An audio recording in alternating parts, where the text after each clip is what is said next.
Və həmçinin Resulullah sallallahu aleyhi və səlləmin Sahih Müslimdə gələn hədislər Resulullah sallallahu aleyhi və səlləm yanında bir nəfər sol əlinə yeyir. Resulullah sallallahu aleyhi və səlləm sağ əlinə yeyir. Bilirsiniz ki, sol əlinə şeytan yeyir. Bir sol əlinə yeməyin, çünki sol əlinə şeytan yeyir, deyir Resulullah sallallahu aleyhi və səlləm. Və ona deyir ki, sağ əlinə yeyir. Dəvət edir Peyğəmbər sallallahu aleyhi və səlləm. Deyir ki, bacarmıram. Hikkəsindən, təkəbbüründən qəbulləmir. Resulullah sallallahu aleyhi və səlləm buyurur ki, heç bacarmayasan. Və əli bir qalxmır bir daha.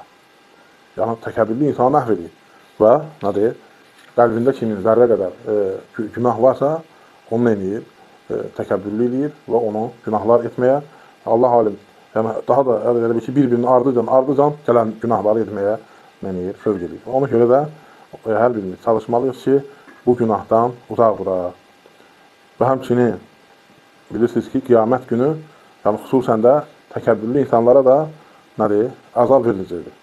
Onlara da, yəni o etdiyi əməllərinə görə onlara o cürmü əzab veriləcəkdir. Və ona görə də biz də inşallah çalışmalıyıq ki, nəfsimizi təkəbbürlükdən qoruyaq, özümüzü haramdan qoruyaq, bu günaha düşməyək. Və bunun üçün də nə lazımdır? Bunun üçün də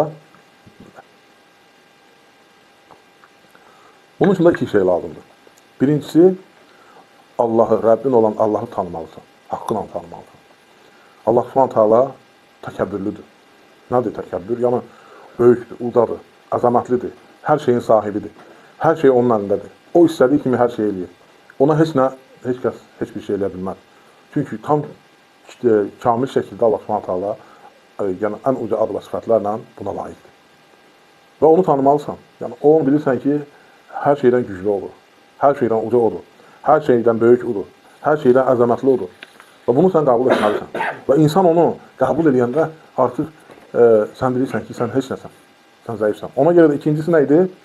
Və sən nə cür dünyaya gəlmirsən, sən nəyə qadirsən, ona baxırsan. Birincisi, Allahı tanıyırsan və yəni Allahı tanımalısan, bilməlisən ki, yəni sən azca bir şey fikirləşsən ki, sən nə qədər gücü olsa da, ətrafına bax, gündə məsələn adam dünyasını dəyişir, dəfn edirsən, bunlar içində cavan var, uşaq var, qoca var, varlı var, pullu var, hallı var, düzün. Baxırsan ki, heç nə çarə